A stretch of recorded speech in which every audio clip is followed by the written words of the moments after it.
Pelas projeções da Universidade Washington em Seattle, o Brasil pode superar os Estados Unidos em 29 de julho e se tornar o país com o maior número de mortes pela pandemia do novo coronavírus, chegando a 165 mil óbitos até 5 de agosto. Com mais 841 mortes em 24 horas, o Brasil superou o Reino Unido nesta sexta-feira.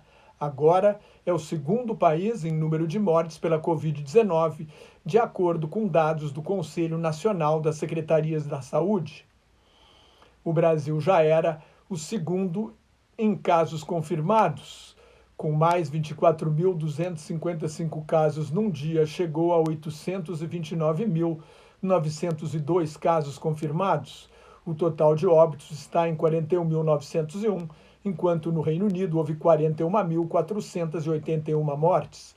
No mundo inteiro, já são 7.742.000 casos confirmados, mais de 428 mil mortes e quase 4 milhões de pacientes curados. Os Estados Unidos têm 2.117.000 casos confirmados e 116.813 mortes. O Centro de Controle e Prevenção de Doenças dos Estados Unidos prevê que o país terá entre 124 e 140 mil mortes até 4 de julho, dia da independência americana. A Califórnia, o Texas e a Flórida, estados com grandes populações, registram recordes de novos casos e a contaminação avança em outros 16 estados, num sinal de que a reabertura da economia foi prematura. Diante da ameaça, os estados do Oregon e de Utah deram uma pausa na reabertura. O Centro de Controle e Prevenção de Doenças fez um apelo aos americanos para que usem máscaras e evitem aglomerações. O secretário do Tesouro, Steven Mnuchin, declarou que a maior economia do mundo não suporta um novo confinamento rigoroso. O presidente Donald Trump decidiu reiniciar os comícios da campanha eleitoral para as eleições de 3 de novembro, no dia 19 de junho, em Tulsa, no estado de Oklahoma, local em 1921 do pior massacre de negros da história dos Estados Unidos, quando 300 foram mortos. Quem for ao comício terá de assinar um documento isentando a campanha de qualquer responsabilidade por uma possível contaminação pelo coronavírus. Para o diretor-presidente da empresa de consultoria Eurasia Group, o cientista político Ian Bremmer, Trump está absolutamente certo na crítica à conduta do regime comunista chinês no combate à pandemia, que teve muitos erros no começo, tentando esconder a doença, mas está absolutamente errado em relação à Organização Mundial da Saúde. Bremer considera o presidente Jair Bolsonaro o pior líder nacional no combate à pandemia no mundo inteiro. Da Itália, a pedido de moradores da cidade de Bérgamo, uma das mais atingidas pela pandemia, os promotores interrogaram nesta sexta-feira o primeiro-ministro Giuseppe Conte durante horas para avaliar sua responsabilidade. Conte disse que as autoridades da província da Lombardia e o prefeito de Bérgamo tinham plena autoridade para adotar as medidas necessárias de acordo com a realidade local. Se o Brasil é o novo foco da pandemia, ela também preocupa no resto da América Latina, na África, no Oriente Médio e no sul da Ásia, no chamado subcontinente indiano. A Organização Mundial da Saúde deu um alerta de que o número de casos na África dobrou em 18 dias. Hoje há 227.600 casos confirmados e mais de 6 mil mortes no continente.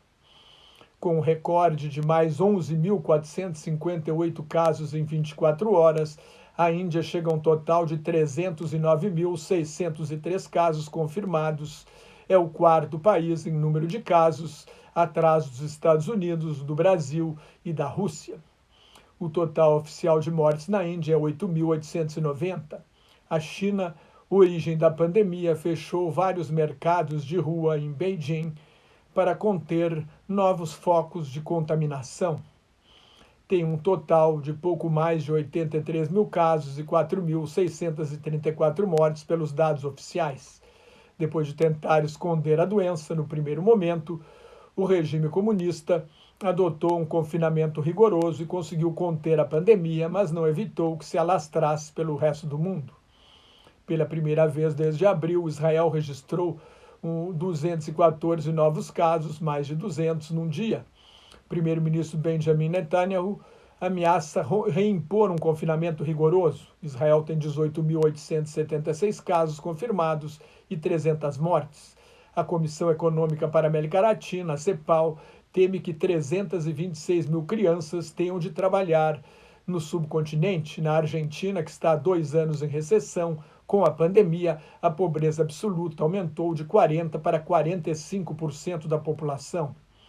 A economia dos Estados Unidos caiu num ritmo de 5% ao ano no primeiro trimestre e o Conselho da Reserva Federal, o Fed, a diretoria do Banco Central Americano, prevê uma contração bem mais forte no segundo trimestre. A taxa de desemprego deve cair um pouco até o final do ano para 9,3%, muito acima dos 13,5% em que estava antes da crise. Sob o impacto da pandemia do novo coronavírus, a economia do Reino Unido, a sexta maior do mundo e a segunda maior da Europa, sofreu uma queda recorde de 20,4% em abril em relação a março, anunciou nesta sexta-feira o Escritório Nacional de Estatística. Foi uma queda 10 vezes maior do que as registradas antes da doença do coronavírus de 2019. A contração de março, de 5,8%, era maior desde o início da pesquisa em 1997. Pesquisa mensal, isso significa uma queda acumulada de 25% no PIB do Reino Unido desde fevereiro, que caracteriza uma depressão. Os economistas ouvidos pela agência Reuters esperavam um recuo de 18,4%. Durante a grande recessão de 2008 e 2009, a maior queda da economia britânica queda mensal foi de 1% em março de 2009. Ao todo, em um ano e meio de crise, a baixa foi de 6%. A queda recorde reflete a paralisação da maioria das empresas e a decisão dos consumidores de ficar em casa para evitar a contaminação. No primeiro trimestre, a contração da economia do Reino Unido fora de 10,4%, a maior baixa trimestral desde o início desta pesquisa em 1955. Mais notas e comentários sobre política internacional no meu blog Globalização em Crise, que está em nelsonfrancojobim.blogspot.com, no meu Twitter e no Facebook. Cuide-se, fique em casa se não tiver nada muito importante a fazer na rua, e muito obrigado.